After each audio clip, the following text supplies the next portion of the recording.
Tahun 2020, film Greenland datang tanpa permisi dan berhasil menampar kita dengan satu fakta. Film kiamat itu nggak harus bodoh. Film pertamanya sukses bukan karena ledakannya, tapi karena logikanya. Kita takut karena situasinya relate. Masuk ke 2026, sequelnya Greenland 2 Migration hadir dengan janji manis. Budgetnya naik hampir 3 kali lipat jadi 90 juta US dollar. Gerard Butler kembali. Sutradara Rick Romanwach masih dipercaya. Di atas kertas jadi The Dark Knight-nya genre bencana. Tapi setelah 98 menit duduk di bioskop, kita nggak dikasih ketegangan, kita malah dikasih kebingungan. Dan logika yang ngaconya udah keterlaluan. Emang kalau di film-film kayak gini ngarepin logika yang 100% real, itu nggak bakalan ada. Tapi di sini udah terlalu parah sebenarnya.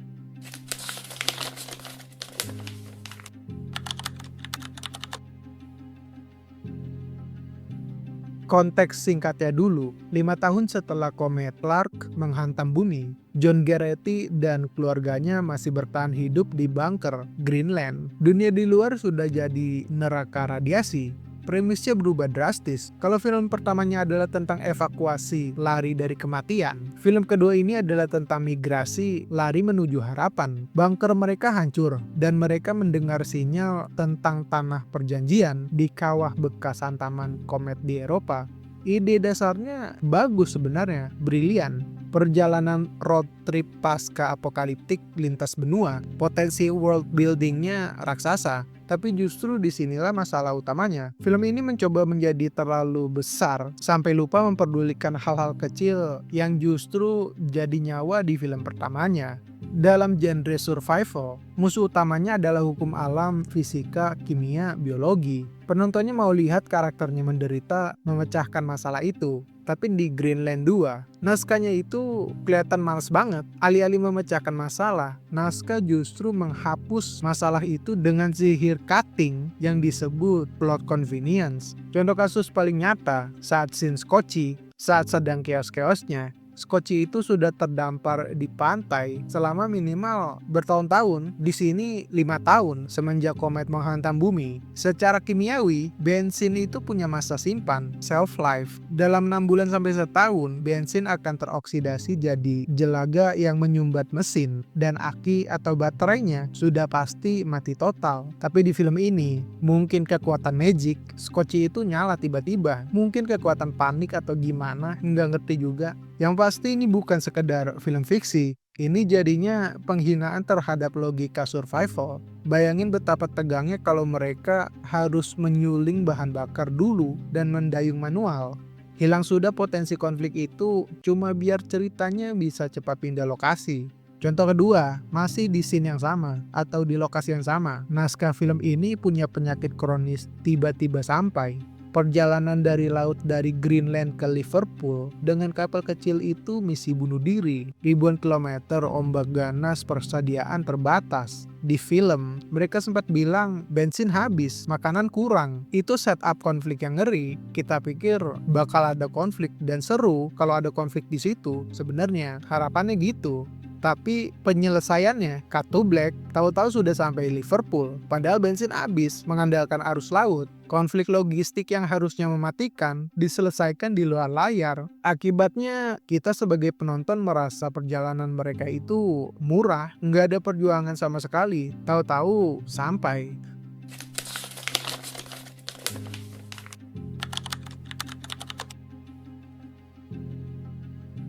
Prinsipnya gini, membuat gambar diam statis yang indah itu mudah, tapi membuat interaksi fisik dinamis antara manusia asli dengan lingkungan palsu itu susah dan mahal. Film ini gagal total menyeimbangkan keduanya.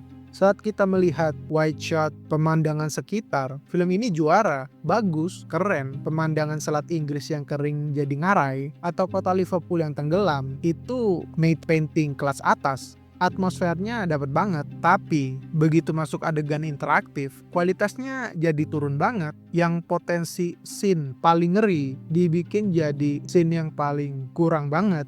Adegan tangga dan jembatan gantung saat karakter memanjat atau berlari di struktur buatan CGI Kelihatan banget kalau ini tempelan kartunis, karakternya terlihat melayang, tidak menampak tanah. Pencahayaannya juga mismatch antara aktor studio dengan background digital. Hasilnya di momen yang harusnya paling tegang, kita malah ngelihatnya kok kayak buatan anak magang. Imersifnya pecah mendadak dari survival thriller jadi berasa nonton cutscene video game PS4 yang belum dirender sempurna.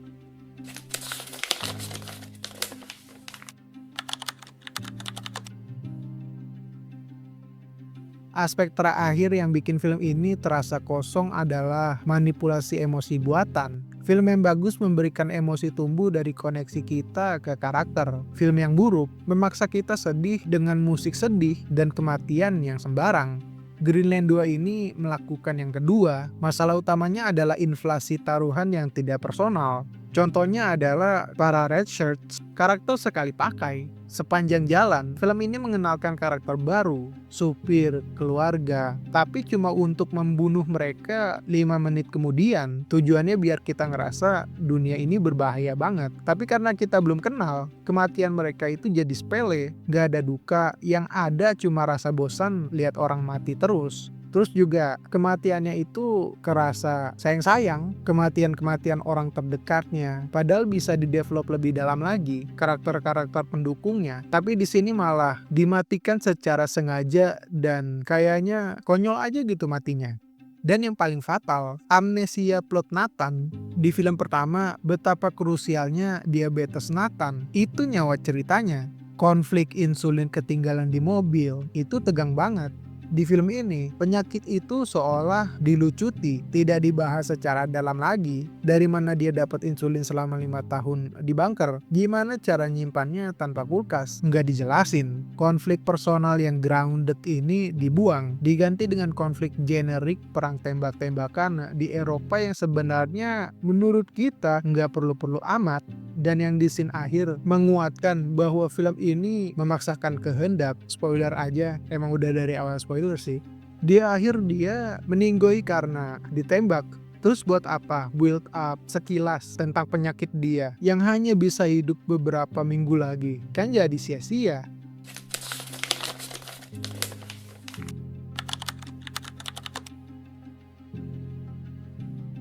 Jadi, Greenland 2 Migration adalah studi kasus tentang bagaimana lebih besar tidak selalu berarti lebih baik secara visual. Dia punya momen estetik tertentu yang cantik.